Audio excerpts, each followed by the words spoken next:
വിശുദ്ധ പൗലോസ്ലീഹ കൊരിന്തോസുകാർക്ക് എഴുതിയ 1-ാം ലേഖനത്തിൽ നിന്നുള്ള വായന 8-ാം അധ്യായം. വിഗ്രഹാർപ്പിത ഭക്ഷണം. ഇനി വിഗ്രഹങ്ങൾക്ക് അർപ്പിച്ച ഭക്ഷണ സാധനങ്ങളെപ്പറ്റി പറയാം. ഇക്കാര്യത്തിൽ നമുക്ക് അറിവുണ്ടെന്നാണല്ലോ സങ്കല്പം.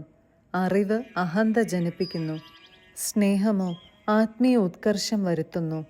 അറിവുണ്ടെന്ന് ഭാവിക്കുന്നവൻ അറിയേണ്ടത് അറിയുന്നില്ല, എന്നാൽ ദൈവം തന്നെ സ്നേഹിക്കുന്നവനെ അംഗീകരിക്കുന്നു.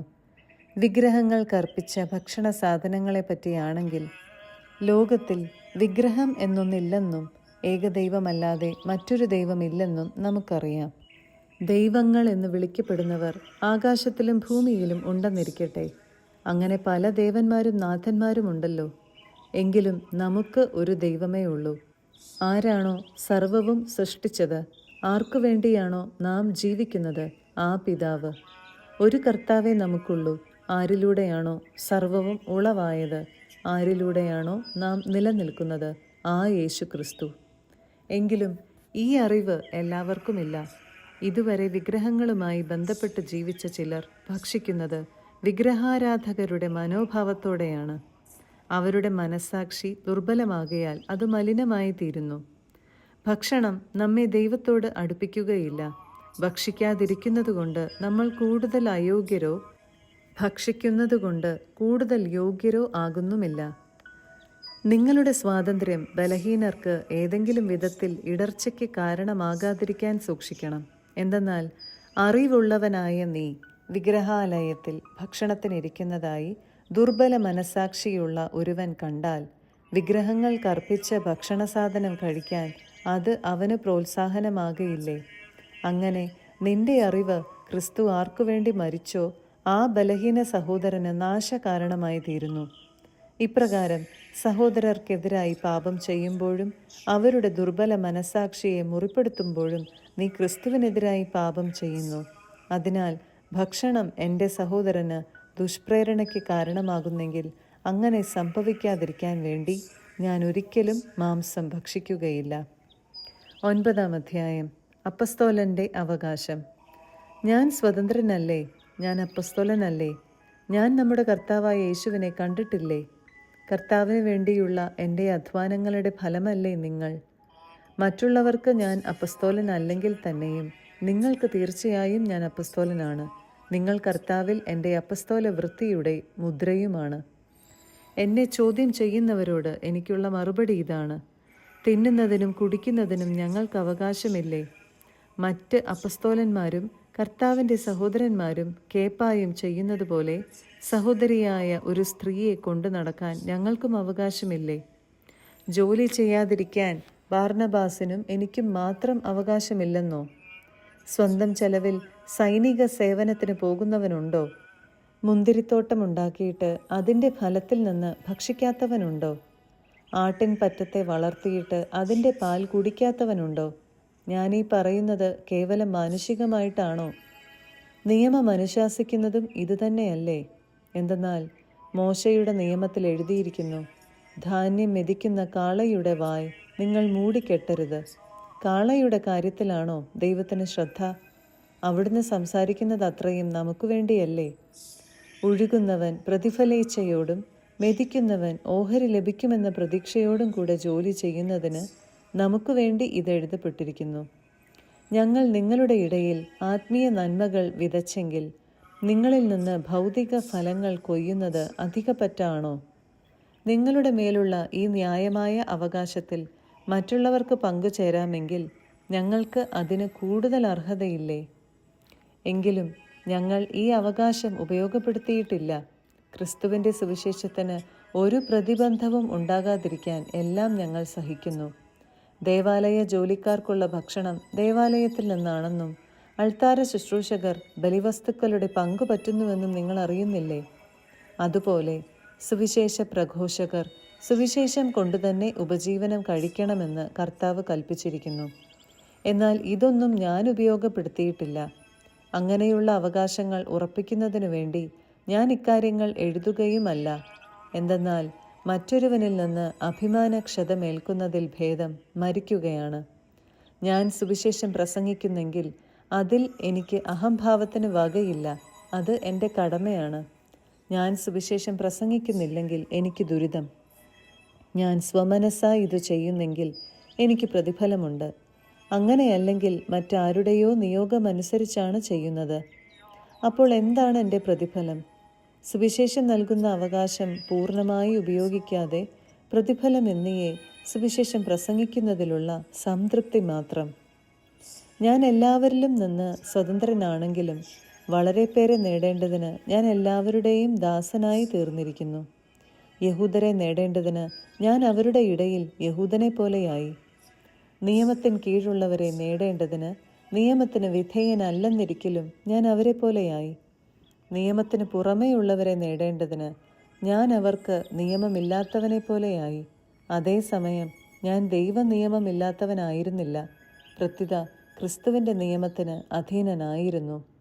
ബലഹീനരെ നേടേണ്ടതിന് ഞാൻ അവർക്ക് ബലഹീനനായി. എല്ലാ പ്രകാരത്തിലും കുറേ പേരെ രക്ഷിക്കേണ്ടതിന് ഞാൻ എല്ലാവർക്കും എല്ലാമായി. സുവിശേഷത്തിൽ ഭാഗഭാക്കാകുന്നതിനായി സുവിശേഷത്തിനു വേണ്ടി ഞാൻ ഇവയെല്ലാം ചെയ്യുന്നു. മത്സരക്കളത്തിൽ എല്ലാ ഓട്ടക്കാരും ഓടുന്നെങ്കിലും സമ്മാനാർഹനാകുന്നത് ഒരുവൻ മാത്രമാണെന്ന് നിങ്ങൾക്കറിഞ്ഞുകൂടെ?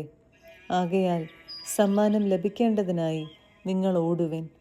കായികാഭ്യാസികൾ എല്ലാ കാര്യത്തിലും ആത്മനിയന്ത്രണം പാലിക്കുന്നു.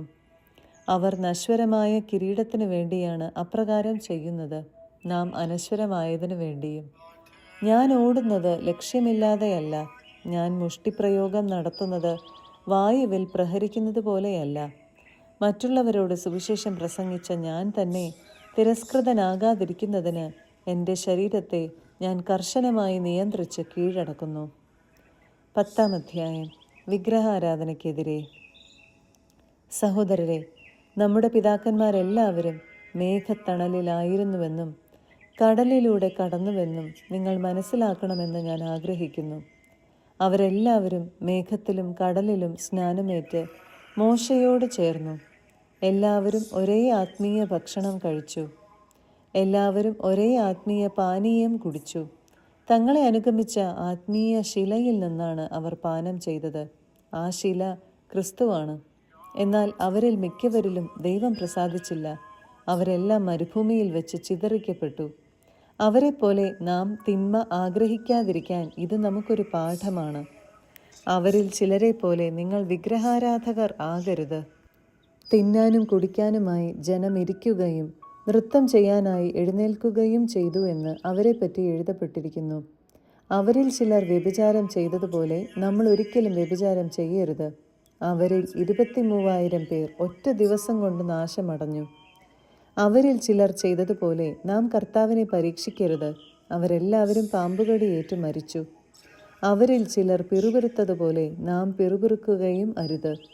സംഹാരകൻ അവരെ നശിപ്പിച്ചു കളഞ്ഞു. ഇതെല്ലാം അവർക്ക് ഒരു താക്കീതായിട്ടാണ് സംഭവിച്ചത്. നമുക്ക് ഒരു പാഠമാകേണ്ടതിന് അവയെല്ലാം എഴുതപ്പെട്ടിരിക്കുന്നു.